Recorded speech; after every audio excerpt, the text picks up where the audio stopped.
Coming up on this edition of Carolina Insider. Wrapping up an important weekend for politics in South Carolina. Why a home state loss won't stop Nikki Haley from dropping out of the presidential race. Plus, as artificial intelligence grows, so do its different implications. It's time to listen to your voice clone in action. How AI is leading to new conversations in online culture. But first, how USC campus police is responding to recent murders on college campuses in the Southeast. Carolina Insider starts now.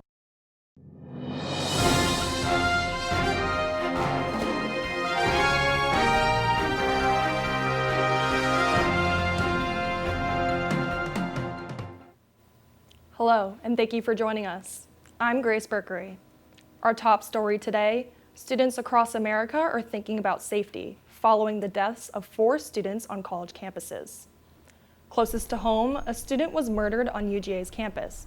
22-year-old Laken Riley was found dead last week after going for a jog near the school's intramural fields. In Kentucky, 18-year-old Josiah Kilman was found dead in his dorm room, allegedly murdered by his teammate. And just a week before that, 2 Colorado State students were murdered in a residence hall. So what should you be thinking about all of this? We talk with USC PD Captain Eric Grabsky to see what he recommends. So what we do is try to build layers of safety resources so that it's not just one thing that keeps you safe or that helps you keep safe, but it's a multiple thing. If you want to see what crime is occurring near you, make sure to subscribe to Carolina Alerts. You can also check out the Community Crime Map, which lists all the crimes being reported in the area. And you can search by date or even type of crime. And download the Rave Guardian app. It includes a panic button, a timer that tells police you haven't arrived at a destination on time, and anonymous emergency texting. The app is free and available to all students. With the South Carolina Republican primary wrapping up this week, both candidates are looking ahead to the next primary in Washington, D.C. on March 3rd. Here now with more election developments in peer politics is our own Emma Connelly joining us from Washington, D.C. Emma? Here from Washington, D.C.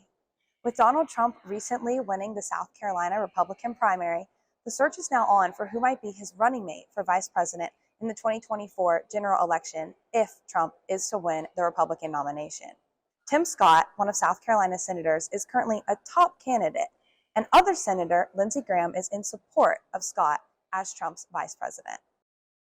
The one person that stands in the way of having a conversation between Joe Biden and Donald Trump is Nikki Haley. The Americans for Prosperity Action Network has withdrawn their funding for Nikki Haley's campaign. Despite this loss, along with her loss in the South Carolina Republican primary, Haley has affirmed she is staying in the race. That's it from the Hill.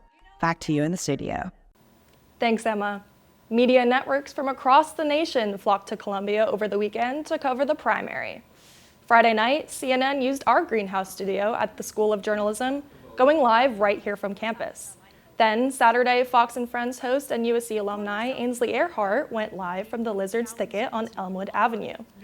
And finally, with new advances in AI technology, it's hard to keep track of it all. But Noah Burgess is going to break down just how AI voice cloning works. Let's take a listen. Hi, Hayden Sandra. It's time to listen to your voice clone in action.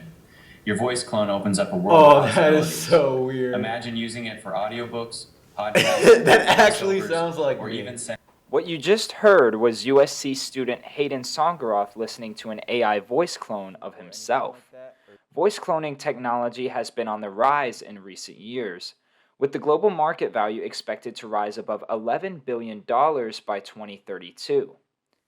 But this technology hasn't only been used for fun by people like Hayden. AI voice cloning has been used to make music with AI artists, to create comedy sketches with AI celebrities, and even to impersonate politicians to influence voters. Because of the increase in voice clones, it's more important than ever to be aware of this technology. So, how does it work? Voice cloning companies use a sample recording of someone's real voice to make an AI version.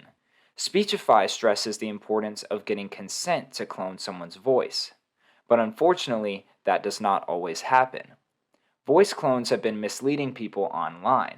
It's important to be mindful of this when scrolling for yourself. Moral of the story: don't believe everything you hear. For Carolina Insider, I'm Noah Burgess. That's it for this edition of Carolina Insider, a student production here in the Kennedy Greenhouse studio in the School of Journalism and Mass Communications. Thank you for joining us. We'll see you back here Thursday.